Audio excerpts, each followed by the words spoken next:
Hello everyone, I'm Dima in the mind of one and all, and welcome back to another episode of Brilliant Shadows. So much reading. Well, of course it's a visual novel, but you know, it gets kind of tiring when they use a lot of text, like just text and text. Blah. Alright, so in the last episode, I don't even know, well, yeah, the ritual failed in the first episode, and this whole second episode we did absolutely nothing except talk about it. No, I am clearly better than— oh yeah, really read this. Yeah. Hoping the story will pick up, eventually. Or maybe now. But you just said you consider yourself better than Zakaria. I can understand possibly considering yourself better than Luciana. She's a necromancer too. Zakaria is a paladin. You have none of her abilities. I need not possess the abilities of a paladin to recognize she lacks skill. Her abilities are not deprived of finesse, talent, or even power. She merely abuses the ability of a paladin to instill strength in excess, and then uses her years of experience as a fighter. She is deadly in combat, but she is no great mage. Luciana's craft with golems is exemplary. Truly she is gifted, but I am better. You're rather arrogant. Also creepy, but I'm still the best. Let's not fight, please. I would really like my best friend and my partner to be friends. I apologize, Prudence. I'll try my best. I found no fault in anything. Veronica has said. Of course, my best with social interaction is a tad worse than my magical abilities. You're adorable. Like a deranged kitten. Thank you. Is he really though? Really? I'm not entirely sure that was a compliment. Nor was it even I mean, I think you're worse than that. A deranged kitten. First, we should conduct a little research. I would like to try to establish a range on a pairing ritual. Would you still mind helping me kidnap a few students? Wow, do you really have to call it a kidnapping? And you're agreeing with it? Is this the transition? That's the transition. Oh, I guess it is a transition of some sort. And what kind of screen is this? We see him, I guess he's walking in the field, but this looks just weird. I don't understand why I'm required to accompany you in this. Oh, Zakaria on the horse. Mostly because— okay, that is Zakaria. Alright, so we confirm this is Zakaria. Mostly because you were rather clear in your desire to experiment on other students. I am not a student anymore, I am a graduate. The other in that sentence is incorrect. That is what concerns you. Do not trouble yourself, Zakaria. As long as Mr. Warlock is with us, there's no risk of him misbehaving. I am not misbehaving. This would hardly be the first time I've conducted such experiments. Yes, we know, those experiments were never sanctioned either. Not to mention that Mr. Warlock would require quite a number of mages to replicate a pairing ritual. Even if you had done some of the most powerful mages to have ever attended, or even if you had some of the most powerful mages to have ever attended, you would not have the power to simulate the yearly pairing ritual. There is a reason that we only perform it on an annual basis. We lack unpaired students who might have wished to participate, and we can't simply offer you students ill-prepared to graduate. Nonsense, I cannot believe the spell is so limited. The requirement is the input of raw power, not number. A pair of mages trained in the task could likely. Zakaria reared her horse and turned it so that she might meet Hector's glare. Instead, she seemed startled for a moment, finding Hector already locked on her with the eyes of a hound with blooded prey. Zakaria turned away sharply. I don't care what you think, Mr. Warlock. You do not have permission to conduct your own experiments. So for now, you will stay by our side. Ash was surprised to find that she seemed the only one to have registered the looks between the two. Even Prude seems to have her attention elsewhere. I must agree with my wife on this. Oh, so they're married? Huh. Zakaria smiled fondly at Luciana. The expression seemed alien on her face. Her own eyes fell on Hector and she found herself sadly facing down to surmise. Blood became needles of ice in her veins. Needles, oh, blood became needles of ice in her veins. So where are we going with this story? The frost in his glare melted into a warm grin. It had only been a heartbeat, but she still felt it. Why had that been? That animosity. There's something wrong with that man. Yeah. So, and why he's the only one walking? Huh. So, what are we hoping to find? I believe these two are of a mind that there's a paladin who has been training in secret in a nearby village. That is more or less accurate. Ash, I have another question for you, Heck. What is it? Why aren't you riding a horse? Yeah. Oh, Heck hates horses. Why? As long as he can keep up, Hector is welcome to do whatever he pleases. You want to be a soldier boy? You best learn to ride. An army cannot be expected to wait on your fancies. Hector did not bother to fire a glare at her this time. Instead, he took a deep breath, lowered his gaze, and broke into a heartbeat. He outpaced the group in moments. Ash felt her jaw drop, but was quick to clench it shut. He was fast. What is his deal with horses? Oh, I don't know, he just mentioned it to me while the handlers were preparing up to us. That boy has been afraid of horses since the day he arrived. Horses like him about as much. There's something to be said of a man who cannot earn the trust of a horse. Ash did not disagree. Stay with the heads and Prudes, or go into town. Save in the second slot? Alright.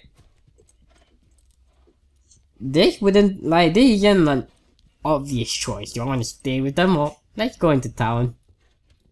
Ash flickered her reins, her horse neatly shifting to a harsh gallop. She followed Hector as he continued his brisk pace towards the village, leaving the rest of their group far behind. How was a man on foot outpacing a horse? Zakaria was right. Something was off about him. You mean everything? The ride to the village was brief, and Hector was already busy speaking with the villagers. I mean, he was nice doing the whole ritual when he tried to find your partner, like he was helpful, but then afterwards, he was fighting with the heads. He gave them a hard glare, and he's kind of creepy. Yeah. The ride to the village was brief, and Hector was already busy speaking with the villagers. I'm sorry to hear about your loss. Thank you for your information. Did you find something? Oh, hello, Ash. Well? Maybe. Apparently an old man died the night of the ritual. His son was a mage. A full mage, so don't get your hopes up there. If there's anyone in this village who may know anything, it will be him. What in the shadows is a tiny village like this doing with a mage? It doesn't seem odd to you that a village as small as this one would warrant a full mage? I mean, I would understand a hedge mage. What's a hedge mage? Perhaps a student who failed their exams. I believe the mage in question is merely visiting. The man who died was the father and had been ill for some time. Oh. Hector looked into the distance. They could barely make out the approach of Prude and the heads. Let's go. I'd like to look into this more before they get here. Okay, but why? Hector did not give an answer as he marched towards a cottage in the distance. With a grimace, Ash followed. Alright, maybe we're getting story now, finally. You really need to work on your conversational skills. I was referring to how you just ignored my question.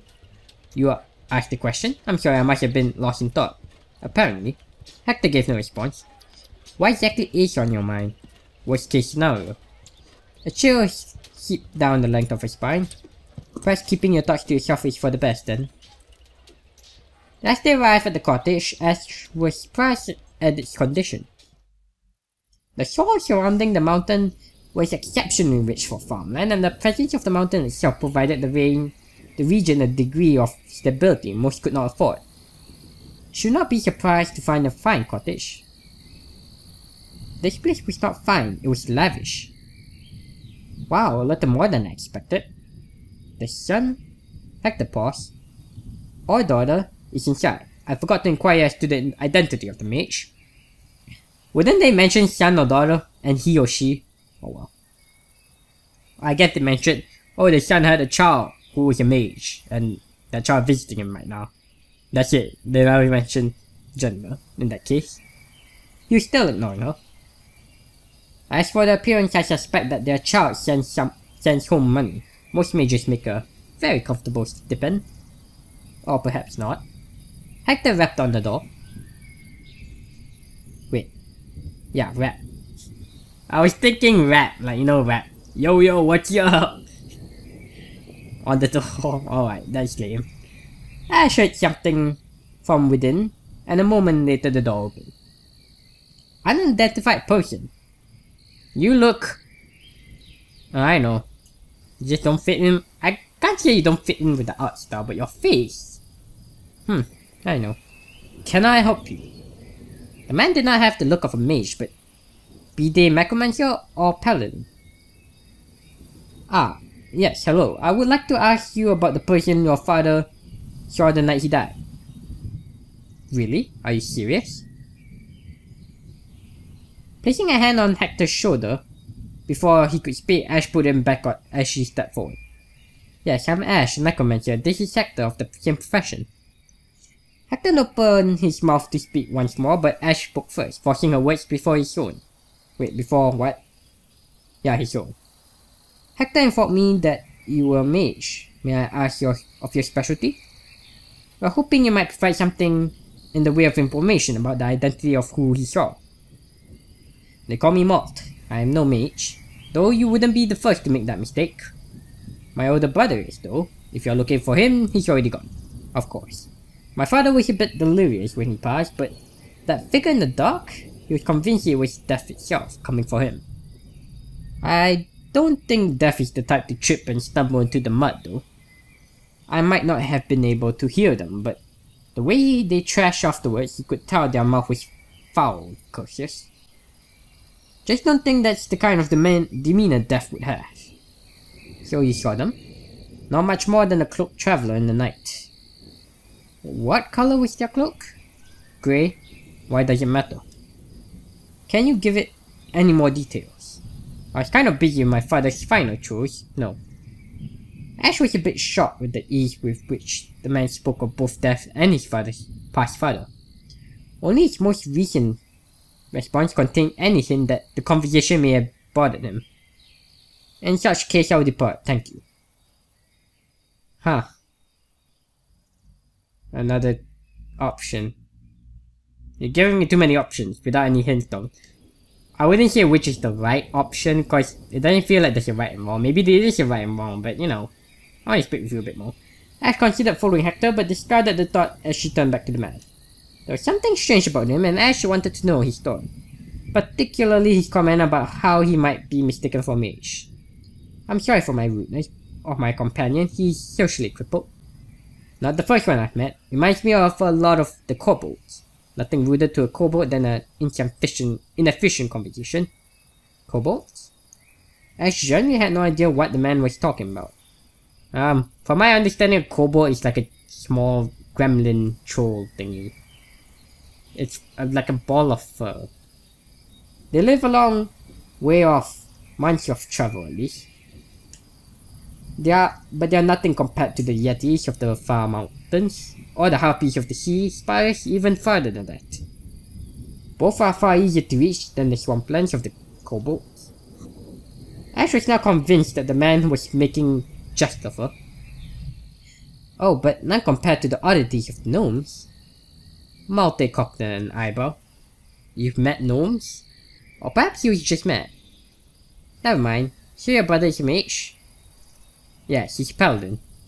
He was with my father, desperately trying to extend his life. Age is a wound beyond the healing of any paladin. And you? I travel mostly. A light flashed across the man's eyes. But I have a bit of magic of my own. Retreating into the depths of the house, the man quickly returned holding a bottle with a metal rod down the center of the strange liquid swirling within. I present to you lightning in a bottle. Oh, very nice. Let me answer the question in your head for you. The man reached into the satchel at his side and withdrew a tiny bottle with a metal cap. running through its center. Again, what is this writing? Why is the lightning in the bottle got to do with anything? Blah. He presented it with the mannerisms of a performer, waving both it and the bottle before her, and then touching the cap of the metal rod. The room suddenly lit with a brilliance that made her immediately question whether he had lied before about being a paladin. Incredible. What type of magic is this? No magic, just simple electricity. The light bottle is something I had crafted for me by a master glass blower. I developed a number of other uses for bottle lightning, but I find this to be the most impressive. Incredible that this can be done with no magic. You'll be amazed at the things you can do without magic. There was a time when man was without magic. The runes are such a wonder that I question if we were not better off without it. Please don't tell me you're one of those who believe in the dawn of magic. I do. I've seen a lot more of the world than most, and some of the things I've seen make me think that maybe we didn't always have magic. Ash wrote this over in her mind. Thank you, Malte. It was a pleasure to meet you, but I should be going. The pleasure is all mine. Take care, Ash. He lead her out of the door, and Ash made a way to find the heads and Prude. You have no business dismissing me so easily. Mr. Warlock, if you have found nothing, then we have no reason to search further. You will not remain here unsupervised. I believe Zakaria is correct. We do not want a repeat of some of your earlier incidents. Please, this is our first village. We have many more to investigate. What are the chances we would find our answers within the first place we look? You are of course correct. My apologies. The words came out, but his face spoke another story. I assume you would have already interrupted that dispute should the rod have found anyone. You're correct. It's only us here. Let us move on. Huh. And now we're moving on to the next village. Seriously. Ash and Prude exchanged glances as they remounted and slowly turned to their horses. Prude trotted slowly, allowing Hector time to catch her. Ash turned to watch from ahead of two. Hey, it's okay, we'll figure this out. Yes, I intend to. My apologies for my outburst. I'm wearing myself needlessly thin, I think. I'm not sure how much longer I can keep this up.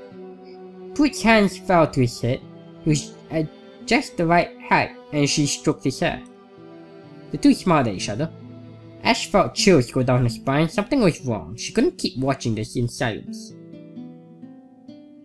Ash stripped out of muddy riding boots and threw a shopping gown to the floor beside them. The rain had come and struck so hard, that the small expeditionary force had been forced to interrupt their hunt. Save for Hector, he had stared out into the expanse faded grey by the rain, and simply told the four that he would keep looking. That couldn't be normal. Was he really looking for the other phoenix, or was he working on something else? He had the mark of the spider after all. Mark interpretations were said to be as accurate as fortune-telling, but she could not shake the image of the man standing amidst an enormous web, spinning it with canned patience. Ensnaring prudence. Shivers crawled up Ash's spine. Ash needed to talk to him. But first, a shower. The bathing facilities at the mountain had shocked Ash when she had first arrived. Awe-inspiring contraptions forged of metal and fire, not magic. The devices pumped hot water and cold water throughout the depths and heights of the mountain. In ways, they seemed more magical to her than even healing or reanimation. And we got a bathing scene. Warm water poured over her with the turn of a knob, and her skin isn't that pale from this scene. Scented silks combined with coarse sponge, and Ash found herself clean and free a few minutes later. Toweling off her long black hair, a knock came from the door. Who is it? It's Prudence. The door opened and Prudence came in. Her red hair, still wet, fell in crimson tendrils around her shoulders. For once, she wasn't in her armor, wearing instead a simple frock with unadorned pants underneath. Hector is still out, but I can tell somehow he's fine and that he will likely be a while. I figure I should come spend some time with you. It's been a while since we did that, and as long as Heck is out, it'll just be the two of us. Oh, I took the liberty of raiding his room. He has quite the collection of alcohol. I'm entirely unsure how he came about a chocolate mint liquor. Huh. But I feel that donating it to Our Lady's night would be a noble sacrifice. She smiled at Prude. She couldn't help it. Even with everything that had happened, just being around her made Ash happy. And yet, that same feeling of joy drove a wedge of ice directly into her heart. She had never really understood the phrase so close and yet so far until now. Huh. And it's starting to rain in real life now, huh. Alright. Wait. Oh yeah, we did save at number 2. Right. 4. Food? No food? Like I forget something as important as that. I bought some hot cheese and bread. Prudence produced these from a satchel at her back. A night with just us would be great. I thought so. Prude always knows what's best for Ash. She winked. She found the seat of Ash's bed and produced a bottle as well as a pair of wooden cups. Look, I'm sorry you're in this situation. I don't want to make light of it. I wish there was more I could do. It's not enough that your partner seems to have dedicated his life to finding my pair. I don't think that this is as much about you as you think. I think he doesn't like not understanding in the situation, or at least that's the feeling that I get. Prude gestured at the spider on her hand. Ash slipped into a black nightgown and joined her on the bed, taking a cup as he was offered. 12 friendship, surviving what I had imagined to be the only thing that could ever tear us apart. 2 hours. Ash paused, trying to swallow the lump in her throat. Friendship. Ash drained the cup and lowered her gaze to find Prude wincing over her own empty cup. Whoa, stronger than I expected. Prude filled the cup's skin. Are you trying to get me drunk? Well, you're far from more accommodating when you're drunk, if you know what I mean. Ash stifled a sigh. You mean I'm easier to cheer up? What else would I mean? She said with a wink. Goddess. I prefer you say goodness or something else. Goddess? Oh well. She really has no clue what she's doing, does she? Your turn for a toast. To my best friend, sticking by me in my darkest hour. The two drank and Prude was quick to top them off again. You or me for the next one? I'll go again. Ash let a moment of silence hang in there, gathering her will, her heart beating as much in her ears as her chest. To you, whom I love more than I can ever say. Yeah, sweet. Buttons up. The two drank and for a moment Ash leaned closer in towards Prude. The moments passed. Okay, no more shots. We should probably slow it down. Still, Prude filled their cups and smiled. So, what do you think of Hector? I don't want to say. She really didn't. Come on, tell me. I don't like him. There's something wrong with him, Prude. Prude sipped at her drink. I don't know. I kind of like that about him. What? He's different, but not in the kind of way where he's socially crippled. He's not like anyone I've ever met before. That's because you haven't met anyone who's truly psychotic before, Prude. Look, I didn't want to say this before, but I think he's responsible for my mark. What do you mean? I mean his research. I think he figured out a way to force your pairing. No. I think he forced you to pair with him. Ash, I know that the situation is upsetting, but you can't blame him for this. Prude, you remember what we swore? We will be together forever. There's nothing I want more than that. I want to be with you. I want us to be together still. Ash.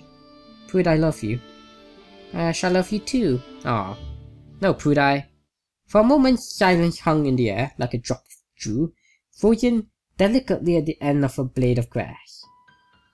Oh. Oh. Okay. Her eyeballs looked like gonna pop right out there. Then, the distance between them was gone. Wait, whoops, I didn't click right. It was gone in a moment and Ash felt Prude's lips press against her own. Her lips tasted like mint and chocolate. Slowly she pulled away. Prude's eyes were as wide as saucers. Ash, I'm so sorry. Please don't tell me that. No, look, I love you too. There's no one I love more, but I love you as my sister, as my best friend. Blah. Me saying these lines. Ugh. Sends chills down my spine. Ash couldn't find the words. I don't suppose your concerns over Hector are related to jealousy at all? No. No, there's something wrong with him. I see it in his eyes. Yeah. Prude let out a long sigh as Ash couldn't meet her gaze. A moment later, Ash felt Prude, warm against her, hugging her tight. I'm going to be okay, Ash. I won't trust Hector until we can be sure he's worthy of it. A silence fell, not the sharp, uncomfortable kind, but the warm softness of two people who just need a friend and comfort. Though now this explains a great deal about your love life. Heh. So you like girls? I know. I've been in love with you so long I can't imagine loving anyone else. Wow. I'm sorry. Then maybe we can... Wait, so like remember Zakaria and... I keep forgetting the other girl's name. The head's name. They said wife, so they were married. So you can get married, then you don't need to be a partner, or parent, but you know, you will be a wife and wife. Don't be. You can't change how you feel. No, I mean for not noticing it earlier. I'm really bad at this. I'm not much better, or I would have told you earlier. I just imagined the two of us being paired and then I would confess. That was going to be the start of our life together. Another silence fell. I'm now concerned that my hugging you might be sending mixed signals when you might need some space. It's not like I have anyone else to go to for comfort. I appreciate it. Plus, part of me must have known it wouldn't work out. Want me to go? No. The words came with a deep pain in the chest. But maybe you should. I'll leave the drink and the food. Eat if you get hungry, okay? And Ash? Yes? I'll always be here for you, paired or not. Prude squeezed her again, and for a moment, the smell of Prude and her wet hair nearly drove Ash to try to kiss her once more, just to try. She was gone a moment later, leaving a lingering warmth on the skin. Ash drained her cup and pulled her blanket around her. She sat in silence, breathing slow and steady as she held back tears. Huh. Still don't see where the story is going. Ash started awake. Cup still in hand, the cheese half eaten, but the bread untouched. The bottle was empty. Who is it? The door did not provide a response. It swung open to reveal death itself standing within its frame. Huh? The cloaked figure strode towards her, extending an arm, sheaths of water pouring from it. I found something. Oh, it's Hector. What? Huh. Wow. I found something. Hector? Wait. Didn't the guy say he wore a grey cloak? I know. Yes? Yes? Why are you here? I was out visiting the other nearby villages. I was asking about unfamiliar people spotted in the area. I think then... why are you here now? I thought you might want to know. What the heck? Ash could feel tears in her eyes. Oh, that's Ash. She looks crazy. Should I leave? Why didn't you leave before? Why couldn't you have left 2 years ago? Oh wow. Are you drunken rage? If you hadn't been here, she would have been with me. Even if she didn't feel the same way, she wouldn't be leaving me. Huh. Hector just stood in silence, the shadow of his hood hiding his expression. Well, not necessarily. You still might have been pet to your mysterious parent, whoever you, I don't know, they made pet to. Hector just stood in silence, the shadow of his hood hiding his expression. Ash simply cried. I'm sorry. The words came so much later, Ash had almost forgotten he was there. I never intended to take her away from you. Silence was thick in the air, choking away any further words from either party. Why? I don't get the sudden change in mood suddenly. I guess she's drunk, but you know. Somehow the way he said it only made her more sure he had done something during the ritual. Ash wanted to curl up into herself. Wait. Ash wanted to curl up, into herself. I wish there was more I could offer you. The greatest comfort I might provide you is the stupor of a drunken haze, but I can tell by the empty bottle of my liquor that I've already provided a degree of assistance on that front. Prude drank some too. Why was she defending herself? I might assume from your state then Hector's eyes fell on the spider just below his knuckles. Her own that you finally confess. You knew? I lack empathy, not insight. Get out. No. You can't just say no. I can, I just did. Get out of my room now! How will that help? Please explain it to me. You took her. Hector stood in silence. Alright, but I think this is a good place to end it. Huh. So apparently Hector came, I think he found something, but sadly Ash decided to get all emotional. Huh. But we'll find that out in the next episode. So, leave a like, comment, and subscribe, and follow me on Twitter at DMindGaming if you have enjoyed. And I hope to see you again in the next episode.